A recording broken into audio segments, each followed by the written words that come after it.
Tu viens de manger et pourtant, 1 heure après, tu ouvres un placard. Un petit quelque chose sans vraiment avoir faim. Et ça se répète tous les jours. Mais alors, pourquoi tu grignotes, même quand ton corps n'en a pas besoin? Dans cette vidéo, tu vas comprendre que ce n'est pas un manque de volonté, mais souvent un mécanisme bien plus profond. Première chose importante, le grignotage n'est pas toujours lié à la faim. Il existe une vraie différence entre la faim physique et l'envie de manger.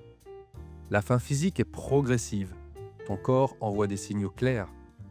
L'envie de manger, elle, est immédiate. Souvent déclenchée par une émotion, une habitude ou un environnement. Un exemple simple, tu n'as pas faim, mais tu vois du chocolat. Tu en veux. Ce n'est pas ton corps qui parle, c'est ton cerveau. Un des facteurs les plus importants, les variations de glycémie. Quand tu consommes des aliments riches en sucre, ta glycémie monte rapidement, puis redescend parfois brutalement. Résultat, ton corps interprète cette chute comme un manque d'énergie et déclenche une envie de manger, même si tu as mangé peu de temps avant. C'est un cercle vicieux. Sucre, pic, chute, envie, sucre, et ainsi de suite. Le grignotage est aussi une habitude. Ton cerveau adore les automatismes. Un exemple, devant la télé, tu manges. En travaillant, tu grignotes. En voiture, tu snacks. Et à force de les répéter, le cerveau associe un moment à une action. Sans même que tu y penses, tu ne décides plus vraiment. Tu exécutes un programme. Et c'est souvent le point le plus important. Le grignotage est très souvent émotionnel. Stress, fatigue, ennui, frustration. Manger devient une réponse, un moyen rapide de se calmer, de se réconforter, se distraire. Mais le problème est que ça fonctionne seulement à court terme. Et ça ne règle pas la cause. Résultat, tu recommences. Et bonne nouvelle, ce n'est pas une fatalité. Voici les actions simples et efficaces à mettre en place. Tout d'abord, structurer tes repas.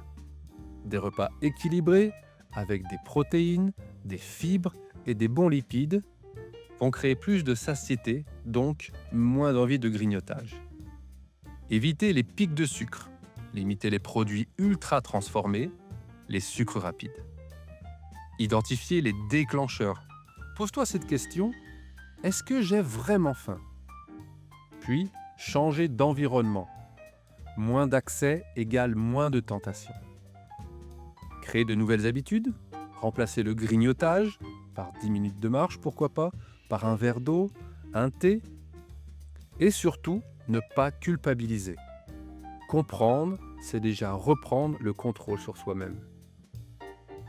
Voici maintenant une astuce très simple. Quand tu as envie de grignoter, essaye d'attendre 10 minutes, car très souvent, l'envie disparaît parce que ce n'était pas de la faim. Le grignotage n'est pas un manque de volonté. C'est un mécanisme et une fois que tu le comprends, tu peux agir dessus. Alors si cette vidéo t'a aidé, pense à t'abonner et à liker la vidéo pour découvrir d'autres conseils simples et concrets et pour mieux comprendre ton corps. Alors à très vite pour une prochaine vidéo.